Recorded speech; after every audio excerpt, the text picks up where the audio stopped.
a graphic representation of the UFO landing and U.S. Air Force personnel meeting these alien entities on the tarmac. So this occurred in 1979, or these documentaries occurred in 1974, 1976, and 1979. Then in 1977, we had this bombshell movie, The Close Encounters of the Third Kind. And that obviously affected public perception and thinking about the UFO problem. But here's something that's really fascinating, Gary. I have a friend on Twitter. His name is William, and he's a very, very good internet researcher. And I knew that there was an article, well, there was a very short ditty that came out in U.S. News and World Report. It was on April 18, 1977, and I'm really surprised that UFO researchers and that UFO enthusiasts don't talk about this more. But I want to briefly read you this blurb that appeared in U.S. News and World Report in April 18, 1977, and it said, in the Washington Whispers column of that date, it casually mentioned that, quote, before the year is out, the government, perhaps the president, is expected to make what are described as unsettling disclosures about UFOs, unidentified flying objects.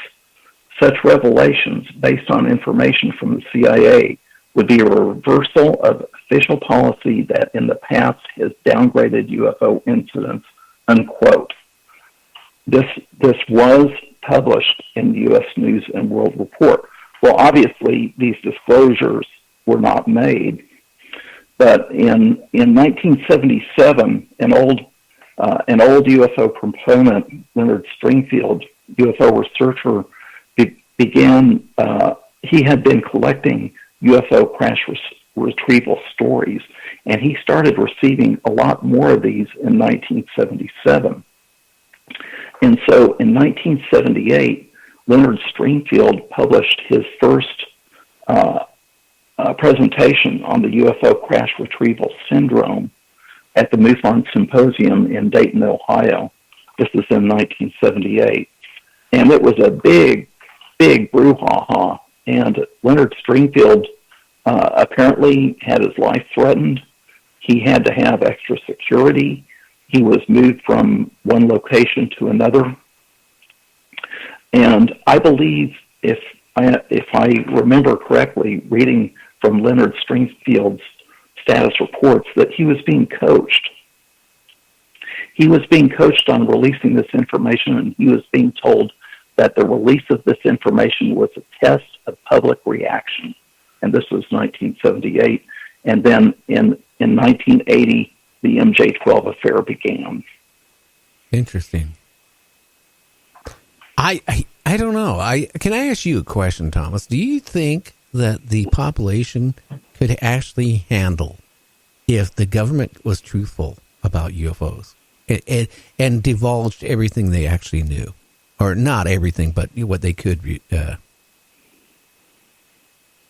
I think that the public could pretty much handle it, but I think there's a bigger problem, and that is that very, very serious questions would be raised about what has been transpiring since World War II. And I think the people that are responsible for the secrecy would have a very hard time they'd have a lot of explaining to do. And I think some people would go to jail. I think there would be serious questions asked about how money has been spent. And we hear these stories. Stephen Greer, who's done a lot of research into the military-industrial complex and the military intelligence complex, has described how some of these black programs are run. And it's possible that some of the documentation is phony and that money is being transferred around. Even the Secretary of Defense, Donald Rumsfeld, admitted that $1 trillion was unaccounted for. This was public information. Of course, this is right before 9/11 and other things occurred. So to answer your question, Gary, I think that the public could pretty much handle most of it, but I think the people that are responsible for this could be in very deep trouble. And so why would they disclose it? There's nothing in it for them to disclose this information. Well, it seems like also in the late 80s, early 90s, there was a lot of people connected with Area 51 that were supposedly working scientists, for example, that died in a very short period of time. We're talking like in a month or two, strangely. And it was like 5 or 6 of them. One died in a car crash, one had a heart attack, one with something else, and it was one right after another. And that maybe, I don't know. I think there's so much corruption going on there with certain agencies about certain things that they're trying for every bit of information they seem to release. All of a sudden, this information comes out to muddy the water. Yeah, and I've likened it to having foot on the accelerator and on the brake at the same time. And I'm inclined to think in terms of the kind of scenario that Grant Cameron has proposed, and that is that there has been a very gradual release of information. It's introduced into the public domain, but it's done in such a way that it allows plausible deniability. So, for example, you can take the original MJ12 documents, the Eisenhower briefing document, and the Aquarius telex, and the Carter briefing document, and the Truman executive order, and the Cutler-Twining memo. The critics go through these and they debunk every single one, and for good reason, because there are errors, there are inconsistencies, there are anomalies in the documents, and you don't have to be a genius to demonstrate that one or more or all of the documents are not authentic. But the question is, what message is getting out into the public? And it seems to me that through the Eisenhower briefing document, for example, that the message was that a craft crashed and was recovered, and that a committee was formed to study it. That was the basic message. A lot of the details in the document are wrong. The security appellations are wrong. The date format's wrong, and so on and so forth. In fact, with the Cutler-Twining memo, one person it was either from the National Archives or from the Presidential Library, found 15 things wrong with it. And the Cutler-Twining memo is a very short memo. Yeah, but the other thing is they black out so much of it, you can't even tell what they're even saying on some of these papers. That's especially true in the set of Timothy Cooper's documents, and these run into the hundreds of pages, and there are large redactions in a lot of them, and it gets frustrating. You'd like to know what it says under there. Well, our time is running. Boy, this time has gone by so fast.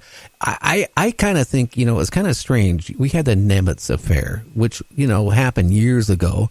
That broke about a year ago on the news, and it took a long time to leak out, and then it did. And then right after that, about a month after that leaked out, we had the Secretary of the Air Force, and I've said this on my show so many times, come out to the graduating cadets and telling them that the next war won't be a ground war, it'll be in space. Then a month later, we had our president joke the first time. Everybody thought it was a joke. Well, we need to create a space force.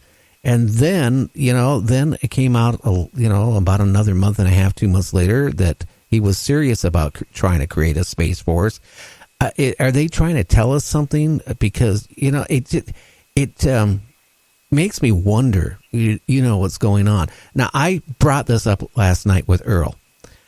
My dad had a good friend from the Korea War. He met in Korea before they were going to be discharged.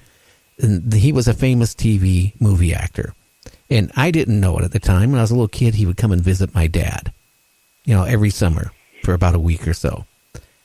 I was infatuated with Ronald Reagan like you wouldn't believe. You know, I was a young adult, you know, and I just really liked how a lot of things he stood for. He had a show for young people, but I wasn't quite young enough to fall in. All of a sudden, I get a phone call. Now, Reagan had a show once a month for young people could ask the president a question, and he would, you know, try to answer it. I get a call from the White House. It was Ronald Reagan. And I asked my question, and he answered, and I thought that was the end of it. A week later, I get another phone call from the White House. It's Ronald Reagan. And we started talking, and then I think on the second phone call I had from him about a week or so later, and this is all because of my dad's friend James, I started talking to him, and I was really worried because every day in the Seattle Times they were talking about maybe a nuclear war with Russia, Soviet Union at the time. You know, it was really cold. The Cold War was going on.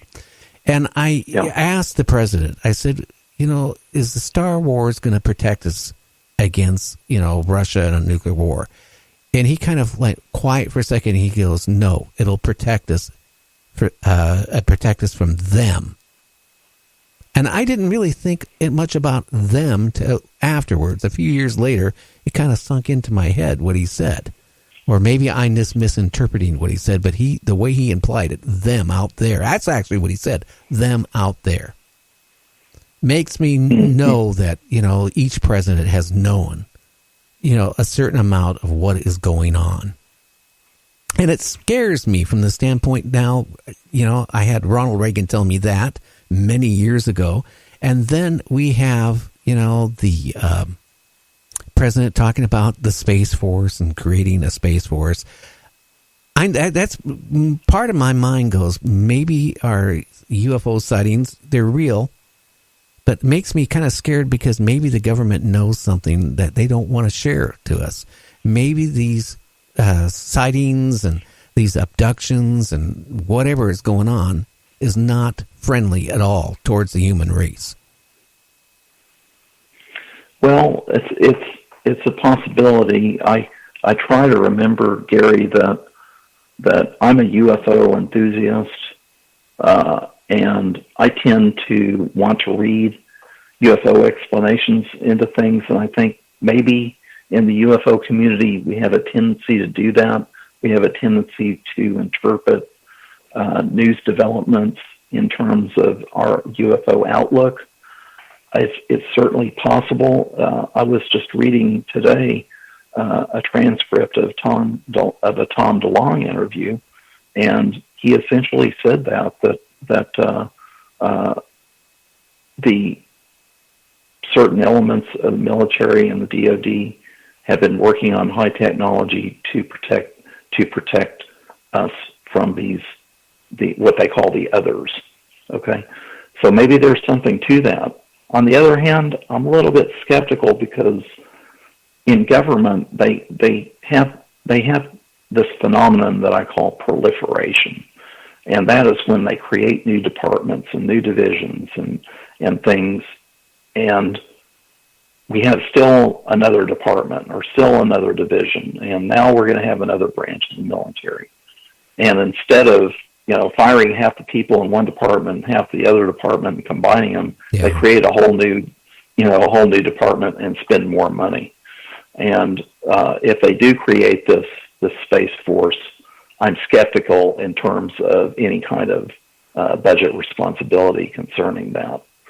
And I do hope that if it is done, that they combine and align things in such a way that it's halfway economical. But I don't hold out a lot of hope for that. I don't either. Now, R.W. Wells out there says, didn't a hacker from the UK blow the MJ12 and hack documents that were verified that all the governments were hiding things about aliens and visits? Do you remember anything like that? There's a hacker group, and I just read about them a couple of days ago. And Gary, I'm sorry, I don't remember their name, but there have been allegations that they're basically engaging in blackmail, and if you don't do a certain thing or pay them a certain amount of money, they're going to release certain information. And I think the information that they've been threatening to release has not been UFO related, but that they